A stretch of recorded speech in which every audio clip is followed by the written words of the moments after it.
방문해 봤는데 여기처럼 인사 소개할 때 환호성으로 환영하신다는 건 처음이었습니다.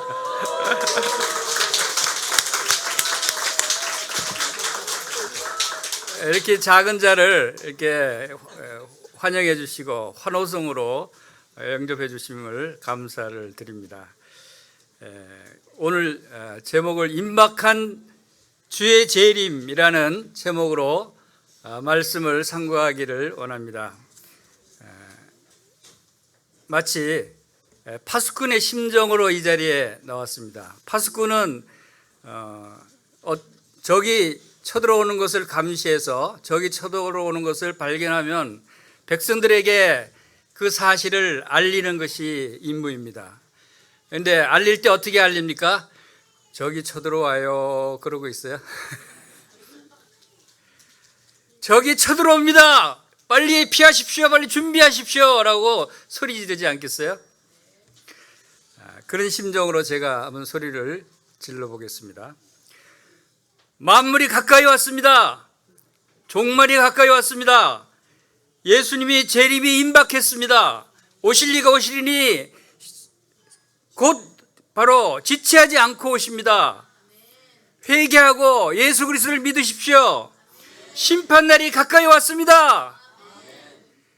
이렇게 외치는 게 파수꾼의 역할이죠. 그런데 이렇게 외치면 사람들이 속으로 이거 시한부 종말론자 아니야? 이렇게 생각하는 사람들도 있습니다. 그래서 이렇게 크게 외치질 못하는 부분들이 있죠. 자, 지금 말씀드린 제가 외친 이 말씀은 성경에 나와 있는 하나님의 말씀이에요. 오실리가 오시리니 지체하지 아니하신다 그러고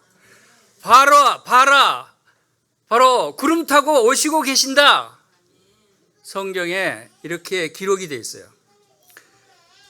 파수꾼의 심정으로 성경 말씀을 보다 보니까 내가 왜 이렇게 나약하게 조용하게 있지? 내가 파수꾼이야? 하는 생각이 들 때가 있었습니다. 그래서 저렇게 소리를 질러야 됩니다. 아이들이 큰 소리가 나야 생명이 있는 거고 건강한 겁니다. 그리고 교회 어린아이들 소리가 떠들썩해야 교회가 희망이 있는 것이에요. 아이들을 떠든다고 이렇게 조용히 시키지 마십시오. 울게 하십시오. 요즘 더구나 그럴 때 아닙니까? 자, 성경에 가장 첫 구절이 뭐죠? 같이 읽어보겠습니다. 시작. 태초에 하나님이 천지를 창조하시니라. 성경을 딱 피면 첫 구절이 천지를 창조하시니라부터 나옵니다. 그 다음에 제일 마지막 구절이 뭐죠? 성경의 제일 끝 구절 읽어보겠습니다. 이것들을 정언하시니가 이르시되 내가 진실로 속히 오리라 하시거늘 아멘. 주 예수의 오시옵소서. 주 예수의 은혜가 모든 자들에게 있을지어다. 아멘. 이것이 성경의 제일 끝 구절이에요. 자, 왜 제가 첫 구절과 끝 구절을 보여드리냐면 바로 이 시대를 보여드리기 위해서 이 구절을 택했습니다. 하나님께서 창조를 하시고 우리 인류를 지으시고 시간이 시작되게 하셨어요. 그리고 이제 하나님은 시간이 시작하게 만드셨을 뿐만 아니라 시작의 끝을 만드셨어요. 시작의 끝은 언제인가요? 요한계시록의 22장 20절 예수 그리스도의 재림 시의 시작이 끝입니다. 시간이 이제 끝나는 거예요. 그런데 지금 우리가 어느 시점에 와 있는가를 깊이 생각해야 됩니다. 과연 우리가 아직 여기 중간에 있나요? 이제 거의 요한계시록 22장 20절에 주님의 재림하실 시점에 가까이 와 있다고 하는 사실을 우리가 알아야 됩니다. 우리가 이 세상 돌아가는 정세를 파악하고 이 시기가 어떤 때인가를 알고 대비하고 바로 주님을 맞이할 준비를 해야 된다고 생각이 되는 것입니다. 성경에는 많은 부분에서 이 시기에 대한 징조를 말씀해 주셨어요. 누가복음 21장 10절에는 이르시되 민족이 민족을 나라가 나라를 대적하여 일어나겠고 곳곳에 큰 지진과 기근과 전염병이 있겠고 또 무서운 일과 하늘로부터 큰 징조들이 있으리라 라고 많이 들었던 말씀이 아닙니까? 그리고 이 이야기들을 얼마나 많이 우리가 세상 뉴스를 보면서 알고 있습니까? 곳곳에 전쟁이 터지고 있습니다.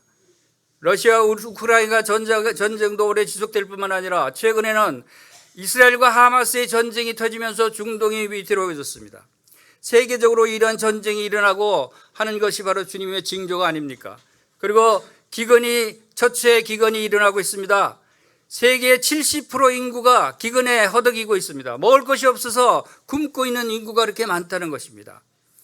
그리고 전염병이 각지에 일어나고 있습니다. 우리가 겪은 코로나19 전염병이 어떻습니까? 전 세계 7억 명이 감염되고 그중에 700만 명 가까이가 사망한 전염병이에요.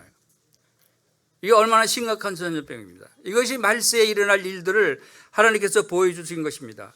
이러한 큰 징조들이 일어나고 있고, 다니엘서 12장 4절에 다니엘아 마지막 때까지 이 말을 간수하고 이거를 봉함하라. 많은 사람이 빨리 왕래하며 지식이 더하리라. 다니엘 시대에 빨리 왕래하고 지식이 더하리라고 하는 예언을 주셨어요. 지금 오늘날을 가리키고 있는 말이 아닙니까? 더구나 여기에 지식이 더하리라. 여기가 가장 위험성이 있는 부분입니다. 오늘날 얼마나 지식이 많이 늘어나고 있습니까? 지금 인터넷이나 여러 스마트폰이나 각종 매체를 통해서 얼마나 많은 지식이 들어오고 있습니까? 그런데 이것도 아무것도 아닙니다. 이것도 이 지식이 많은 거에 속하지 않아요. 더 무서운 것이 일어나고 있습니다.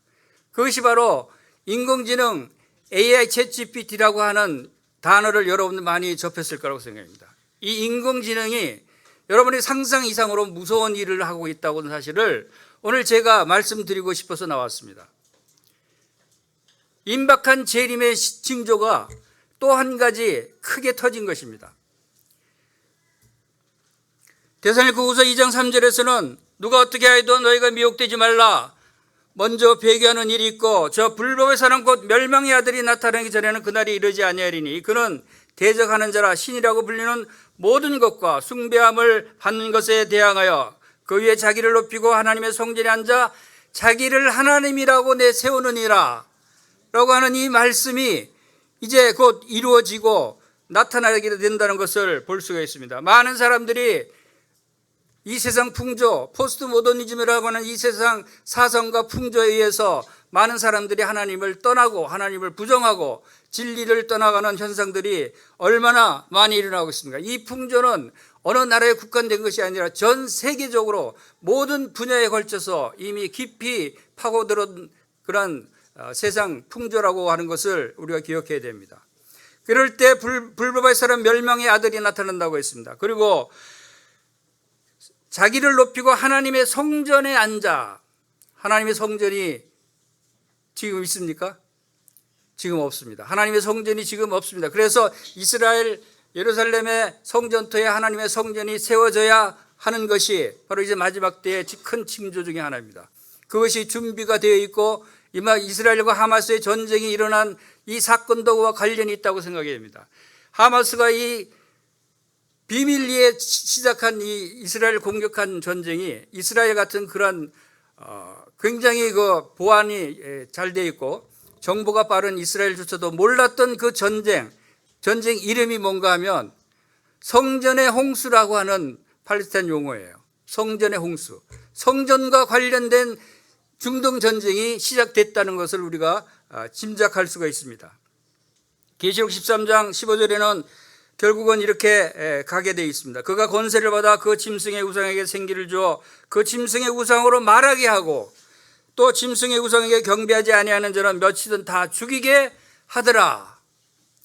이제 대환란 때 적그리스도가 지배할 때 적그리스도의 우상에 숭배하지 아니하는 모든 사람들에게 표를 받게 하고 그 표를 받지 않고 숭배하지 않는 자들에게는 몇이든 다 죽이게 하는 이 엄청난 살해 사건이 일어나게 된다 하는 것입니다. 그런데 여기 잘 보세요. 그 짐승의 우상이 그 일을 하는데 그 우상이 어떻게 만들어졌습니까?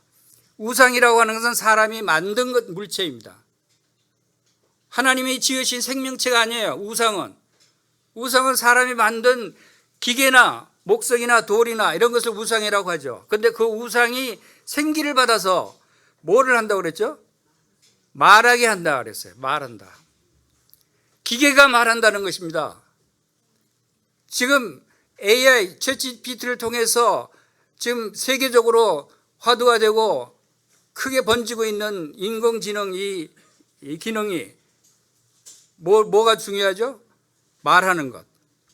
사람과 대화를 합니다. 그리고 그 계산하고 분석하고 또 그러한 모든 결과들을 만들어내고 사람들에게 제공하는 그 데이터의 근원이 뭐냐면 언어 모델로 시작됐다는 것입니다. 언어 모델. 컴퓨터에서는 잘 사용하지 않던 모델이 언어 모델, 라지 랭귀지 모델이라고 해서 언어로 만들어진 그 데이터를 가공하고 분석하고 정보를 제공하는 것이 인공지능 AI예요.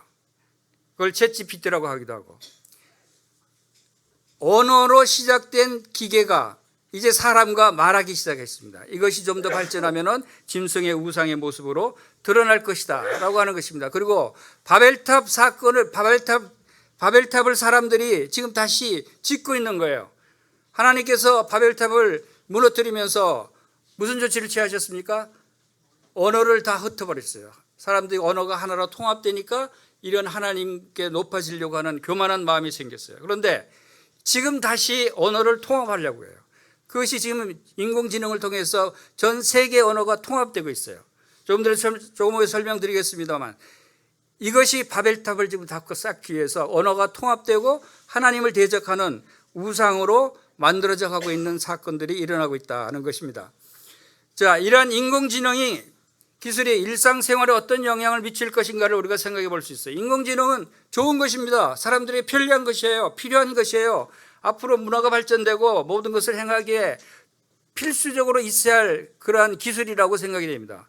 우리 생활에 많은 좋은 영향을 끼칠 것입니다. 그래서 이 인공지능의 긍정적인 영향도 몇 군데 살펴보겠습니다. 바로 새로운 치료법을 개발한다든가 자율주행, 차도 이제 자율주행을 하게 되죠. 그리고 의료진단 다양한 분야에 응용되죠. 그리고 인공지능이 더 강력해지고 우리의 삶에 더 좋은 영향을 끼칩니다. 이제 인공지능이 휴머노이드 로봇에 탑재돼서 우리 여러분들도 이제 앞으로 지금 각 가정에 로봇 청소기 한 대씩은 다 있죠. 이제 앞으로는 없습니까? 예, 로봇 청소기 저도 누가 줘서 집에 놓는데 그냥 안 쓰고 처박아 놨어요. 각 가정에 인공지능 휴머노이드 로봇으로 만든 가사 도우미가 한 집에 한 대씩 다 들어오게 될 시점이 고도입니다. 가사 도우미. 또 과외 교사도 그 로봇이 행하게 되고 이것이 아마 지금 10년 후쯤엔 세상이 확 바뀌어버릴 거예요. 인공지능으로 변화될 세상이 급격하게 변화될 것이라고 합니다. 그래서 뭐 기후변화에 대처한다든가 교육 시스템도 앞으로 대변혁이 일어날 것입니다. 지금도 아마 학생들은 그런 것을 경험하고 있겠지만 새로운 일자리가 인공지능을 위해서 새로운 일자리도 창출되기도 하죠.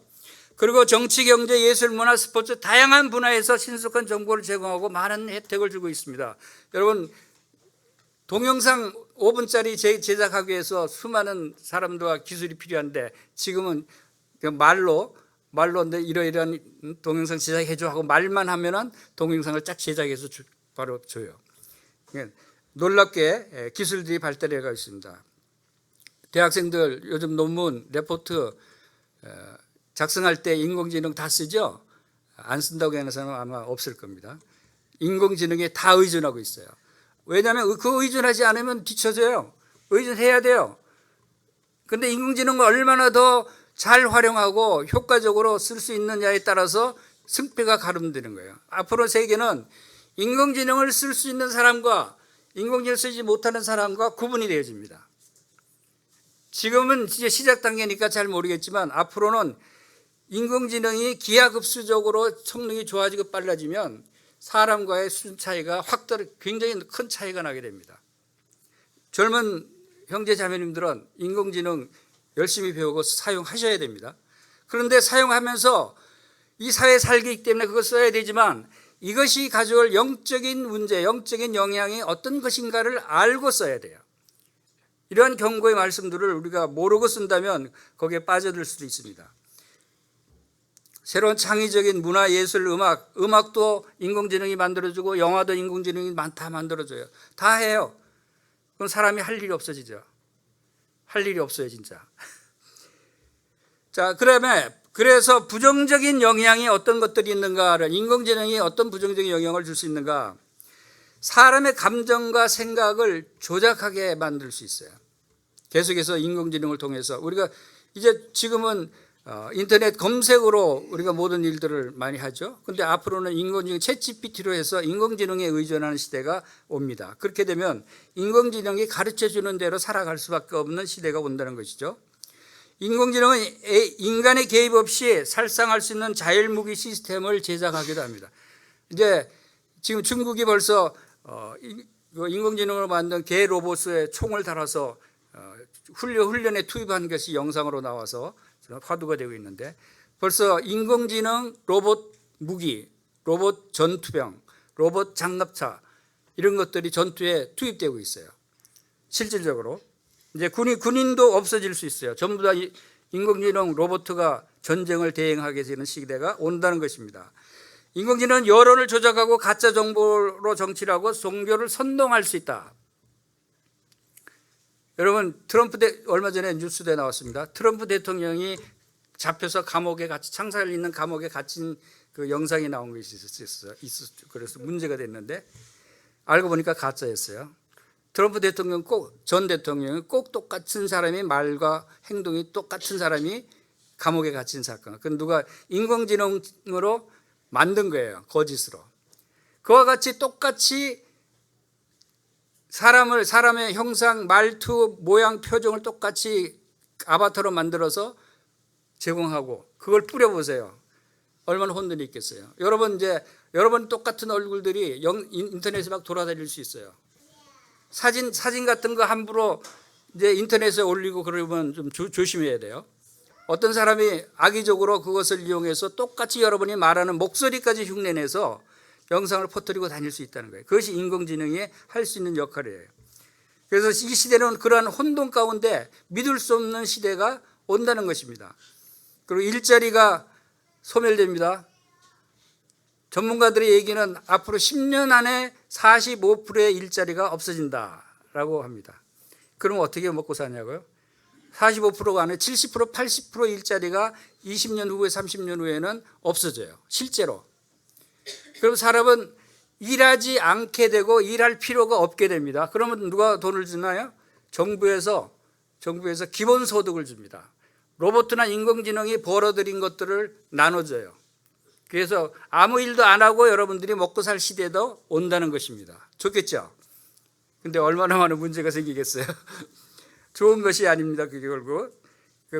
그래서 이제 끌려다니게 되는 거죠. 사생활을 모니터링하고 사생활 침해하고 통제가 가능해집니다. 적그리스도가 이 세상을 마지막 때 짐승의 우상이 나타나서 이 세상을 통제하고 통치할 시기가 되면 그때는 이 인공지능이 큰 역할을 하게 된다는 것입니다.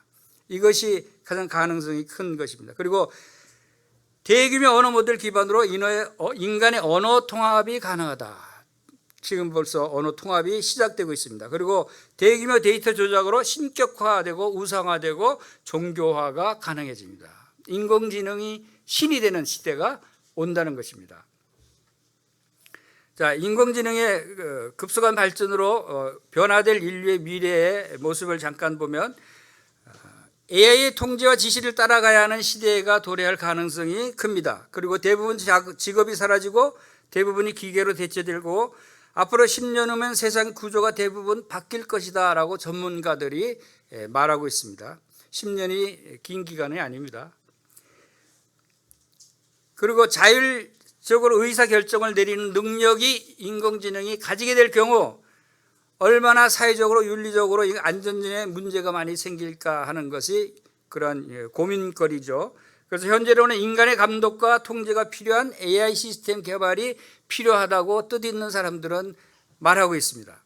그런데 지금 전 세계 인공지능을 리드하고 있는 석학들 그리고 그러한 능력 있는 그런 전문가들이 두 파로 나눠져 있어요. 한 파는 자유롭게 공개하자, 한 파는 이러한 윤리적 도덕적인 문제를 통제해야 된다. 이렇게 두 진영으로 나뉘어져서 그래서 지난번에 오픈 AI에서 샘 알트만이 축출되고 다시 들어오고 하는 그 사건이 바로 그 이유 때문에 샘 알트만은 완전히 오픈해야 된다.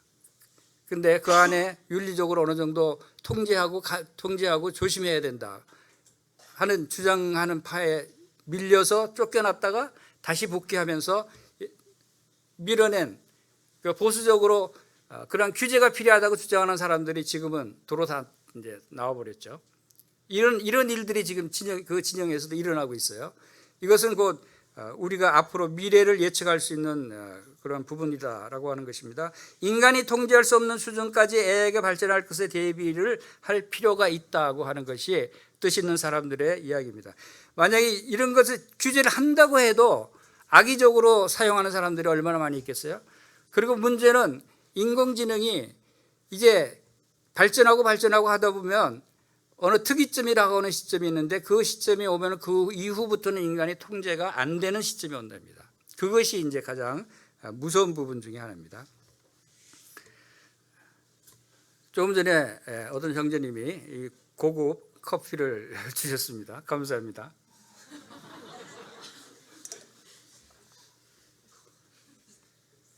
자, 뇌 속 칩의 모든 다운로드 가능하다. 인공지능에 관한 뉴스 제목들 몇 개를 제가 간추려 봤어요. 일론 머스크가 추진하고 있는 뉴럴링크사에서 뇌에 칩을 삽입해서 사람들을 치료하는 것을 시도하고 있는데 일론 머스크가 말한 내용이 그 칩을 통해서 무엇이든지 뇌에 다운로드할 수 있고 끄집어낼 수 있다. 그 인공지능의 모든 그 데이터들을 우리 뇌 속에 집어넣을 수도 있고 우리 뇌의 데이터를 다른 데 다운받을 수도 있는 시대가 이제 왔다는 것입니다. 그렇게 되면 여러분 공부할 필요 있겠어요? 이제 공부할 필요가 없는 시대가 온다는 것입니다. 칩 하나만 박으면 모든 정보를 다 가질 수 있기 때문에 더 가까워진 영생의 꿈, 이것이 그렇게 되면 뇌의 정신을 다운받아 놓고 내 몸은 병들어서 죽더라도 다른 로봇이나 다른 물체에다가 내 정신을 다시 업로드 시켜서 나와 똑같은 생각과 말을 하는 로봇을 만들면 내 몸은 쓰러져도 정신은 계속 영생으로 살아간다. 이런 논리죠. 근데 그것은 거기에는 하나님이 지으신 영혼이 없기 때문에 사람들이 생각하는 것에 불과한 것이죠. 인간의 명령을 수행하기 위해서 인간을 죽일 수도 있다. AI 전문가가 이렇게 얘기합니다. AI는 핵무기다. 램프에 요정을 다시 집어넣을 방법이 없다. AI는 핵무기다라고 했지만 핵무기보다 더 무서운 것이 AI라고 합니다. 왜냐하면 핵무기는 지금 지구를 수십 번 파괴시킬 수 있는 양의 핵무기가 각국에 있는데 지금 핵전쟁이 안 일어나잖아요. 왜 안 일어나죠? 각국에서 통제가 가능해요. 핵무기는. 그런데 이 AI는 어느 시점, 특이점 시점을 돌파하면 인간이 통제하려고 해도 통제할 수가 없대요. 그래서 핵무기는 통제가 가능하지만 AI는 통제할 수가 없기 때문에 엄청난 일들이 인류 멸망에 이르를 수 있다 하는 것이 경고입니다. 인공지능이 인류를 파괴하는 소름 돋는 시나리오 뭐 이런 얘기가 수없이 많이 나옵니다.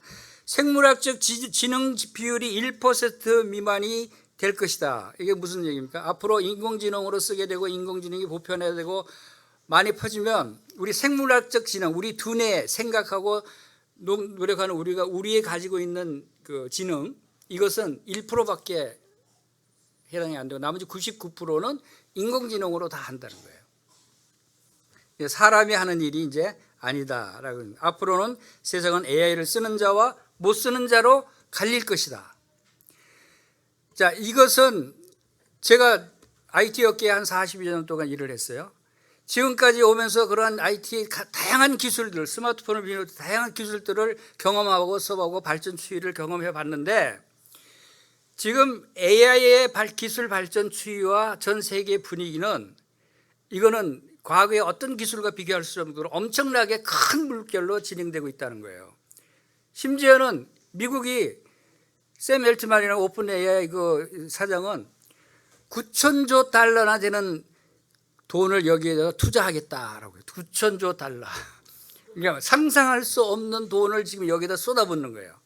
AI에다가. 그럼 세상이 어떻게 변하겠어요? 거기다가 중국도 그렇죠, 러시아가 그렇죠, 유럽도 그렇죠, 우리나라도 쫓아가려고 그러죠. 각국이 왜냐하면 그렇게 개발하고 쫓아가지 않으면, 쫓아가지 않는 나라나 그걸 하지 않는 국가는 망하는 거예요. 앞으로 개인도 망하는 거예요. 그래서 이런 부분들에서 우리가 정신을 차려야 된다. 세상 사람들이, 요즘은 기독교인들이 이 마지막 시대 종말론에 대해서 외치지 않아요. 조용한 것 같아요, 오래전부터. 그런데 요즘 보면 이 세상 매스컴이 더 크게 떠들고 있어요. 그것도 공영방송이라는 KBS, SBS, YTN 뭐 이런 대부분의 공영방송이 인류 종말을 지금 경고하고 보도를, 앞다퉈서 보도를 하고 있어요. 왜 그렇죠? 지금 AI가 그만큼 심각하다는 거예요. 교회는 조용해요. 근데 세상 사람들이 지금 마지막 때가 가까웠다고 지금 AI 인류 멸종 수준으로 위협이 되고 있다고 KBS에서 보도했죠. 그리고 SBS에서 보도한 내용인데, AI는 인류 멸종에 이르는 치명적 위험이 될 수 있다. 이 얘기는 미국 정부에서 첫 용역 연구 보고서에서 나온 자료입니다. 미국 정부에서 용역 보고서를 내게 했는데, AI의 미래에 대해서 그 보고서 내용이 인류 멸종에 이르는 치명적인 위협이 될 수 있다, AI에. 이렇게 보고를 했어요. 이것은 그만 세상 사람들이 심각하게 이것을 받아들이고 있는 거예요. YTN에서 보도한 영상에도 핵보다 위험한 기술이다 라고 내부자들이 고발하고 있습니다. 우리가 심각하게 이 사태를 지켜보고 대비를 해야 되지 않겠는가. 그리고 SBS 뉴스에도 4년 뒤 인류 멸종 위협이 될 수 있다. 사이코패스 AI가 그냥 사람처럼 도덕적이고, 사람도 도덕적인 건 아니지만 도덕적이고 뭐 상식적이고 윤리적이고 왜 웃죠? 윤리적이고 하다고 생각하죠. 그렇지 않은 사람도 있지만 그래도 대부분 분위기가 그쪽으로 가야 된다고 생각해요. 근데 AI는 그렇지 않다는 거예요. AI는 사람이 아니라는 거예요. 그래서 사이코패스 같은 AI가 나올 수 있다는 거예요. 근데 4년 뒤라는 게 왜 나왔느냐면, 원래 아까 말씀드린 특이점이라고 하는 AI가 그 지능지수 수준이 지금은 150 정도 된대요. 사람 수준 거의 비슷해요. 사람 수준과 AI 수준이 지금은 비슷해요. 그런데 한 단계씩 업그레이드 될 때마다 10배씩 좋아진대요, 지능이. 다음, 보통 지금 이제 1년에 한 번씩 업그레이드 된다고 보면은 1년에 한 번씩 10배씩 지능이 높아지는 거예요. 150이, 그 다음에 내년 가면 얼마죠? 1500, 그 다음에는 15,000, 그 다음에 15만, IQ가. 여러분 생각해 보세요. IQ가 15만과 IQ 150에, 그것도 인간의 천재가 150인데 비교를 해보세요. 누가 리드하겠어요? 누가 똑똑하겠어요? 누가 무슨 일을 하려고 할 때 거기에 쫓아가지 않겠어요? 그런데 15,000뿐만 아니라 수십만 IQ가 되는 것이 멀지 않았다는 거예요. 이게 기하급수적으로 늘어나면. 그런데 이 특이점 시점, 인간의 지능지수보다 더 높아지는 시점이 4년 남았다는 의미예요. 근데 여기 이제 전문가들의 의견이 좀 다르겠는데, 어떤 전문가는 5년, 어떤 사람은 3년 얘기하는 사람도 있고, 제가 한 7년 전에 이 마지막 시대에 대한 자료를 조사하면서 가장 유명한 AI의 전문가가 예측하기를, 특이점이 레이커즈 와일이라고 하는 특이점을 창안해낸 사람인데, 특이점이 2045년도에는 특이점이 올 것이다 하고 예측을 했어요. 그때 한 7년 전에. 근데 지금은 언제요? 4년 후면 2028년. 이렇게 빨라져 버린 거예요. 이렇게 무섭게 빨라져서 빨리 진행되고 있다라고 하는 것을 제가 볼 수 있습니다. 점점 인류를 위협하고 있는 AI와 곧 다가올 충격적인 지구의 미래의 모습을 이렇게 처참한 모습으로 그리고 있습니다. 인공지능이 또한 이러한 것들이 인간은 신이다라고 포스트 모더니즘 사상은 주장하는데, 유발 하랄이라고 하는 유명한 역사학자는 인간을 신으로 업그레이드하는 데는 세 가지 방법이 있다. 그것은 생명공학, 사이버공학, 비유기체 합성. 이것은 말해서 휴머노이드 로봇에 AI를 삭제해서 삽입해서 바로 사람 우상화해서 신이 되게 할 수 있다라고 하는 의미를 갖고 있죠. 그리고 데이터교가 발생할 것이라는 예측을 했는데, 그것이 아마 제 생각에는 AI가 데이터로 구성되어 있으니까 데이터교가 종교적으로 발전할 수도 있다. 그래서 이것은 곧 짐승의 우상에게 생기를 주어 그 짐승의 우상으로 말하게 하고, 짐승의 우상이 말한다라고 하는 것은 바로 이 AI가 그 모습을 드러내고 있다는 것을 우리에게 경고하고 있습니다. 이 짐승의 우상에 경배하지 아니하는 몇이든 다 죽이게 하는 대환란 때 주님께서 성도들을 이 환란을 피하게 하시리라고 믿습니다. 자, 인공지능 복음을 전하는 하나님의 도구이다. 저는 이렇게 말하고 싶어요. 인공지능이 이렇게 무섭고 급격하게 발전되고 있지만 마지막 시대에 하나님께서 우리 성도들에게 주시는 복음 전도할 수 있는 도구로 주셨다라고 생각이 됩니다. 우리는 이것을 적극 활용할 필요가 있다고 생각합니다. 왜냐하면 자, 땅끝까지 이르러 내 증인이 되리라. 그러면 모든 민족으로 제자를 삼아서 복음을 전하는, 특히 GNTV 사역을 통해서 인터넷과 모든 미디어 선교를 하고 있는데, 그것이 한계가 있었어요, 그동안. 왜? 대부분이 한국말로 된 콘텐츠예요. 지금 15,000여 개의 콘텐츠가 준비되고 송출되고 있는데 대부분 99%가 한국어예요. 그러니까 아직도 모든 민족에게 복음을 전하는 데 한계가 있어요. 그래서 항상 기도하기를 모든 민족에게 복음을 전할 수 있도록 다양한 언어를 좀 갖추게 해 주십시오 하고, GNTV 기도 제목에 처음부터 끝까지 계속 기도 제목으로 내걸었어요. 그런데 그것을 주님이 이루어 주셨어요. 이 15,000개 우리가 갖고 있는 콘텐츠가 순간적으로 전 세계 언어로 자동 더빙돼서 각국에서 직접 그냥 자기 나라 말로 들을 수 있는 시대가 왔어요. 그것이 AI가 그 기술이에요. 그것을 유튜브 공식 자동 더빙 출시 임박 AI 총정리, 이 말뜻이 유튜브에서 지금 AI를 이용해서 이것을 개발하고 있는데, 이 개발해서 지금 유튜브로 올라가 있는 그 GNTV 콘텐츠, 한국말로 된 콘텐츠가 러시아에서는 러시아 말로 그냥 들어요. 자기 언어만 선택하면. 미국에서는 미국 영어로 들어요. 스페인에서 스페인어로 들어요. 우리가 어느 나라 말이든 한 가지 언어로만 해서 올리면 세계 각국어로 자동으로 더빙돼서 모든 민족들이 들을 수 있는 시대가 왔다는 거예요. 여러분들도 이제 그 복음의 그 지역 지경을 전 세계로 넓힐 수 있어요. 여러분 자신이 한국말로 짧든 길든 한국말 여러분이 복음을 녹음해서 또 녹화해서 올리면 이제 어느 나라에서 자기 나라 말로 다 그걸로 들을 수 있기 때문에 전 세계 복음을 전하는 것입니다. 그래서 여러분이 GNTV를 위해서 후원하는 것 정말 감사합니다. GNTV에 후원하는 것은 이제 여러분이 이제 전 세계 복음을 전하는 일에 함께 동역하는 거예요. 이제 얼마나 큰 사역으로 발전될지 모르겠습니다. 그래서 이 사례를 보여드리면, 지금 김덕진 소장이라고 하는 전문가 자기 자신의 아바타를 영상으로 만들었어요. 근데 영상으로 만들어서 진다가 우리의 논의를 확장시킬 수 있는 한국말로 계기가 하죠. 되었으면 좋겠습니다. 자, 이번에 이제 언어로 바꿉니다. 건니치와, 私は 김덕진教授で 똑같은 す。 사람이 今日は 일본어로 私 지금 のアバター 말하고 である 있습니다. ディクショニングキム教授が発表をしています。人工知能、人間と AI は共存できるのでしょうか？それとも AI가人間にくっつけて終わるのでしょうか？ Bonjour, je suis 이번엔 le 불어입니다. professeur Duc 불어로 Jin Kim. 지금 Aujourd'hui, mon 자동으로 avatar, le professeur 똑같은 Diction 사람이 Kim, fait 똑같은 une 말로 présentation 표정도 en mon nom. 그렇고 불어, L'intelligence 그리고 또 artificielle 영어로도 s'infiltre 발음합니다. Diction Kim. Today, my avatar, Professor Diction Kim, is 이렇게 presenting 여러분이 on my 복음을 전할 behalf. 수 있어요. Artificial intelligence 여러분 is 친구가 뭐 rapidly 러시아에 있으면 infiltrating our 러시아어로 lives. 복음을 보낼 수가 어딘가가 있어요. 우리의 논의를 확장시킬 수 있는 여러분 친구가 계기가 네팔에 되었으면 있으면 네팔 좋겠습니다. 언어로 자, 복음을 이번에는 전할 수 언어로 있어요. 바꿉니다. こんにちは、私はキム・ドクジン教授です。今日は 네.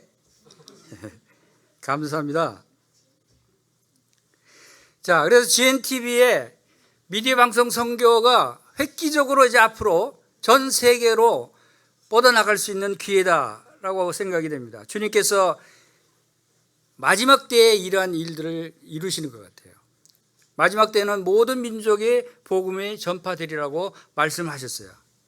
그래서 GNTV 콘텐츠 15,000개를 세계 각국의 언어로 동영상으로 자동 더빙돼서 전 세계에 송출되는 이런 놀라운 일들이 아마 이제 내년에 이제 실현될 겁니다. 1년 후에 이것이 개발이 끝난다고 지금 예고하고 있습니다. 여러분 기도해 주시기 바랍니다. 그리고 여러분 계속 참여해 주시기 바랍니다. 한국에서 그냥 올리면 그냥 러시아에서 유튜브에서 클릭만 하면 볼 수 있는 거예요. 유튜브 자체에서 그것을 기술을 제공해 주기 때문에. 자, 이제 주의 재림을 준비해야 될 때입니다. 이러한 주님께서 오실 때가 가까운 것을 이제 알겠죠. 이제 얼마나 심히 가까이 왔는 것을 우리가 기억해야 됩니다. 어떤 사람들은 몇 년 안 남았다고 얘기하지만 그러나 몇십 년 갈 수도 있어요. 그 시기와 때는 아무도 알 수 없지만 그러나 징조들을 통해서 하나님께서 급한 때다라고 하는 것을 우리에게 알려주겠습니다. 그래서 우리는 어떤 자세로 주님의 재림을 준비할 수 있는가, 이러한 것들을 살펴보기를 원합니다. 자, 우리 베드로전서 4장 7절 8절 말씀을 한번 보겠습니다. 베드로전서 4장 7절 8절.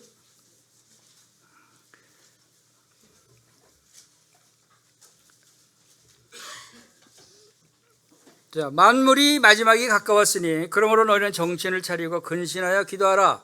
무엇보다도 뜨겁게 서로 사랑할지니 사랑은 허다한 죄를 덮느니라.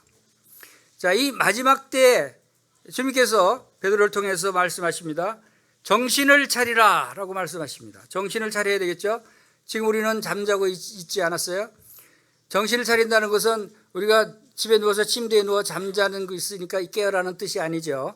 우리가 정신적으로 눈을 뜨고 깨어 있지만 이 세상에 빠져 있어서 영적인 일에 졸고 잠자는 상태를 말하는 것이죠. 우리는 영적으로 정신 차리고 깨어나야 된다는 것입니다. 그리고 근신하고 기도해야 된다는 것입니다. 그리고 무엇보다도 가장 중요한 것을 말씀하십니다. 무엇을 하라고요? 뜨겁게 서로 사랑할지니 사랑은 허다한 죄를 덮느니라. 여러분, 사랑하는 말은 얼마나 많이 성경에 기록되어 있어요. 또 우리가 사랑해야 된다는 것을 알고 있고 사랑하고 있죠. 여러분, 사랑하고 있다고 저는 믿습니다. 여러분, 주님을 영접하는 성도들은 다 주님의 사랑으로 사랑하고 있어요. 그런데 여기 사랑은 좀 달라요. 여기 베드로전서 4장 7절 말씀은 좀 다른 사랑이에요. 그 앞에 뭐가 붙었어요? 어떻게 사랑하라고요? 뜨겁게 사랑하라 라는 말이 있어요. 여러분, 뜨겁게 사랑은 하지 않았잖아요. 그렇죠? 사랑은 했는데, 사랑을 많이 했어요. 여러분 뭐 도와주고 돌보고 마음으로 기도하고 사랑을 많이 했는데 뜨거운 사랑을 하신 분도 있겠지만 많지 않아요. 왜 이 단어를 사용하셨을까 생각해 봤어요. 이 뜨겁게라는 단어는 원래 의미가 결연한 마음으로 열심을 내라. 결연한 마음. 결연한 마음이 뭔 뜻이죠? 이제 뭐 그 운동 시합 하는 사람이 결승전에 가까이 왔을 때 그냥 힘을 다해서 결연한 마음으로 전력 질주하죠. 전쟁이 되셔서 마지막 승패가 날 그러한 전쟁에서 죽음을 각오하고 결연하게 전쟁에 임하는 결연한 그러한 심정으로, 왜냐하면 마지막 때가 가까웠으니까 우리가 이제 아니란 생각을 버리고 이제 주님이 오신다. 이제 많은 사람들이 심판을 받아서 멸망하게 된다. 이들에게 우리가 어떤 사랑을 베풀어 줘야 돼요? 그들에게 돈을 줘요? 그들에게 먹을 것을 줘요? 이런 것으로는 부족해요. 뜨거운 사랑이 될 수가 없어요. 사랑은 허다한 죄를 덮느니라 그랬어요. 허다한 죄를 어떻게 덮을 수 있어요? 그냥 보자기로 덮어요? 아니죠. 죄를 덮을 수 있는 것은 복음밖에 없어요. 예수 그리스도의 복음으로 모든 사람들의 허다한 죄들을 덮어줘야 돼요. 그들이 예수 그리스도의 십자가의 보혈을 통해서 죄를 덮지 않으면 그들이 주님 오시면 심판을 당해서 영원한 멸망에 빠질 수밖에 없기 때문에 그런 것을 두고 보고서는 안 되겠다는 거죠. 결연한 마음, 그들이 죽음에서 멸망에서 건져내야 되겠다고 하는 그 심정으로 뜨겁게 그들을 사랑한다. 뜨겁게 복음을 전해야 된다는 것이죠. 뜨거운 마음으로 복음을 전하는 것을 말씀하고 있습니다. 그래서 로마서 10장 11절에는 너희가 이 시기를 알거니와 자다가 깰 때가 벌써 되었으니 이는 이제 우리의 구원이 처음 믿을 때보다 가까웠습니다. 이제 우리가 이 시기를 알게 되지 않았습니까? 이 시기를 알았으니까 자다가 깰 때가 돼야 되는 것입니다. 자, 자다가 깬다는 그런 비유에 대해서 마태복음 25장에서는 열처녀의 비유를 여러분 잘 아시죠? 열처녀, 신랑을 맞이할 신부 열처녀가 있는데 다섯 처녀는 미련한 처녀고 다섯 처녀는 슬기로운 처녀라고 그랬어요. 다섯 처녀는 왜 미련하다고 그랬죠? 기름을 준비하지 못했어요. 다섯 처녀는 왜 슬기로운 처녀라고 그랬어요? 기름을 준비했어요. 근데 그 다섯 신랑이 더디 오니까 다 잘 졸며 잤다고 그랬어요. 자, 이 예화에서 주님은 누구를 칭찬하고 누구를 책망하는 장면입니까? 누가 칭찬을 받았어요? 기름을 준비한 처녀. 근데 그게 아니에요. 둘 다 책망받고 있는 장면이에요.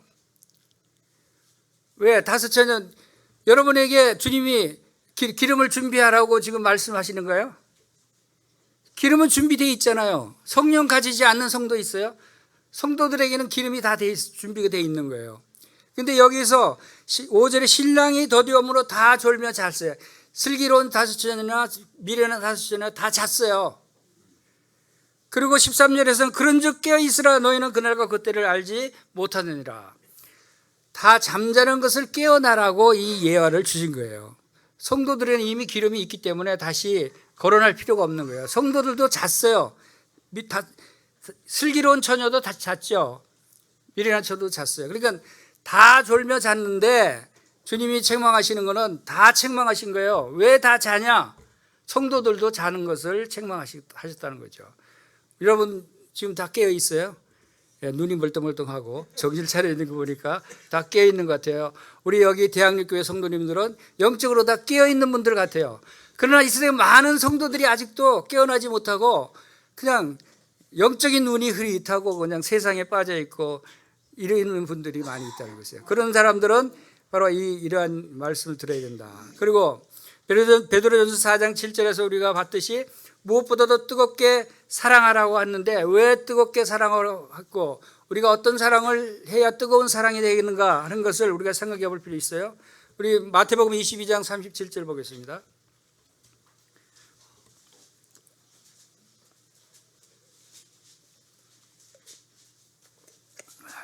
마태복음 22장 37절 38절 찾으셔서 같이 읽겠습니다. 시작.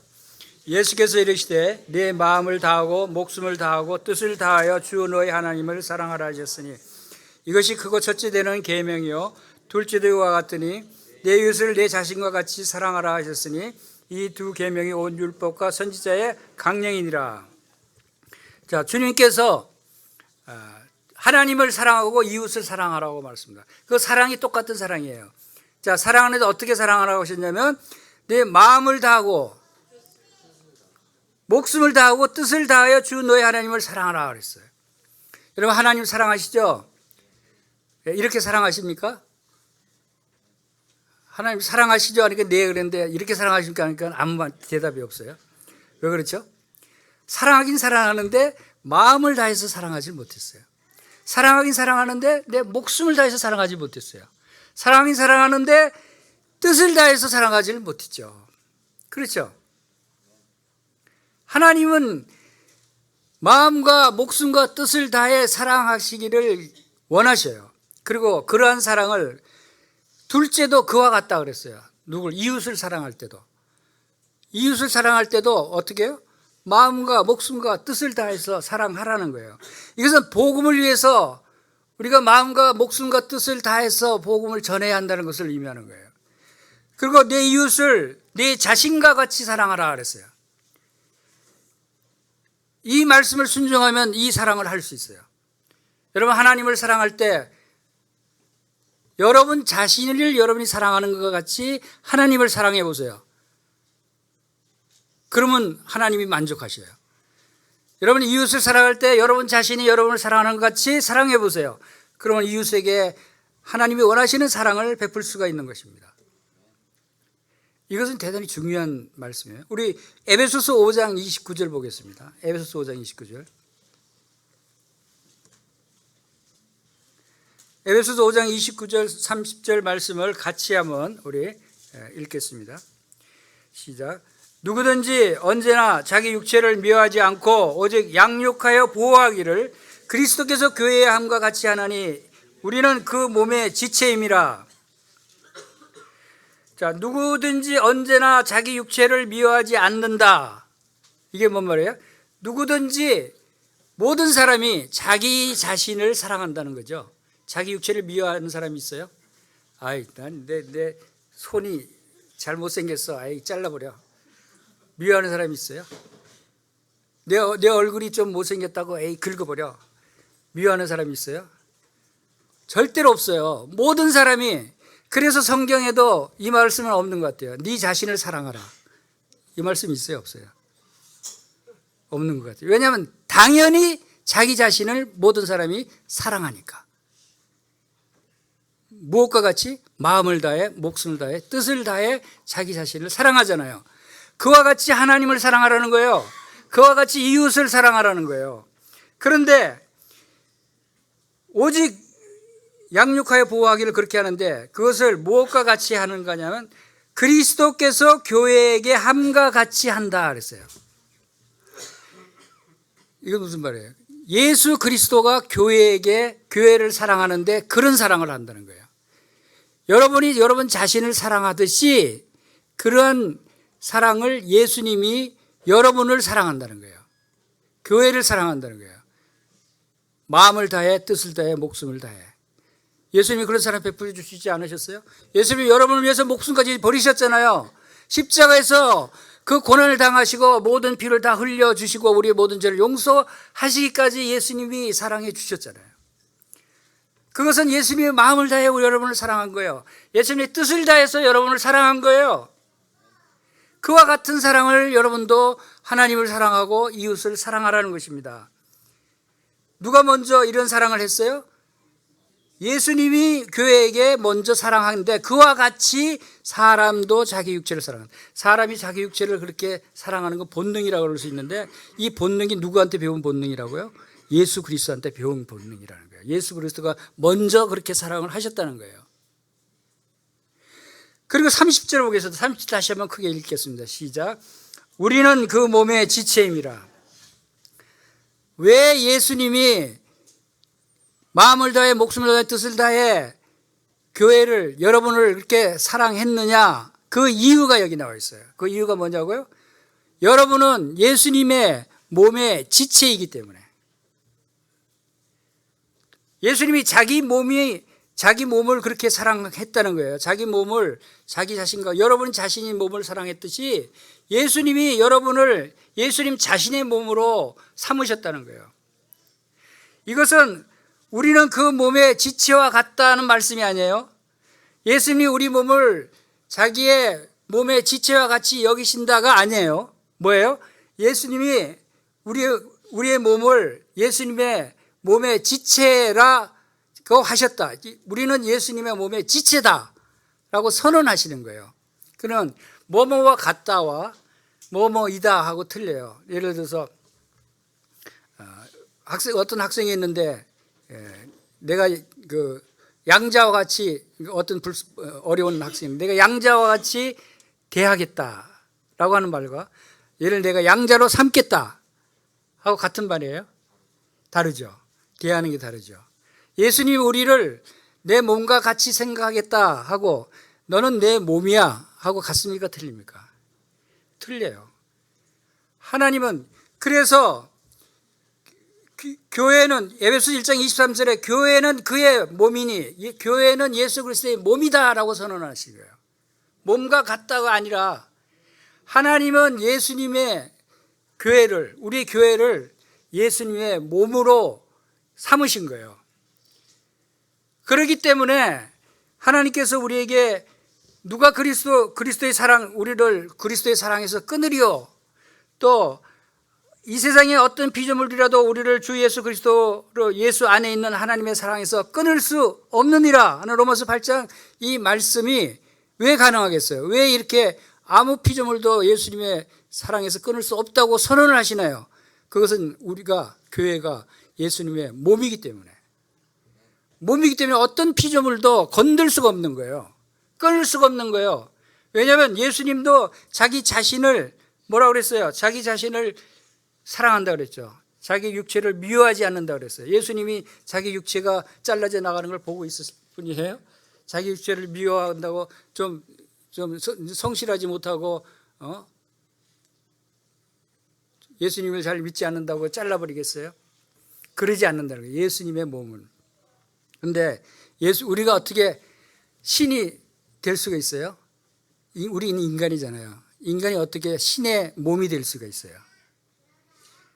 이게 이해가 안 가죠. 그러나 이것은 하나님의 말씀이에요. 왜 우리가 이것을 믿을 수 있느냐 하면 고린도전서 6장에 아까 예배 시간에도 말씀이 나왔지만 너희 몸은 하나님께로부터 받아온 너희 안에 가운데 계신 성령의 전인 줄 알지 못하느냐. 그래서 예수 믿는 사람들은 성령을 받은 분들이죠. 성령이 임하셨어요. 성령의 전이에요.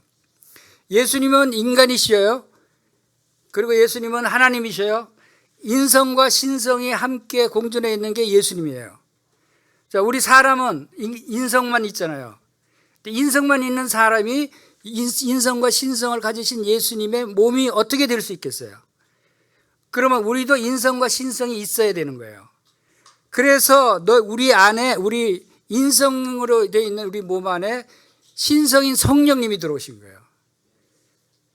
그래서 우리도 신성을 가진 자다 얘기할 수 있는 그것은 고린도후서 4장 6절에 이렇게 표현됩니다. 어두운 데 빛이 빛이라 하셨던 그 하나님이 예수 그리스도의 얼굴에 있는 하나님의 영광을 아는 빛을 우리 마음에 비추셨느니라 그랬어요. 하나님의 영광을 아는 빛, 성령의 빛을 여러분 마음에 하나님께서 비춰주셨어요. 그런데 이 보배를 우리가 질그릇에 가졌다라고 말씀하셨어요. 여러분에는 하나님의 성령의 빛이 신성이 들어와 있는 거예요. 그래서 에베소서 1장 23절에는 교회는 그의 몸이니 만물 안에서 만물을 충만케 하시는 이에 충만함이라. 교회는 주님의 몸이고 그렇기 때문에 만물을 충만하게 하시는 하나님의 충만이 여기에 거하는 거예요.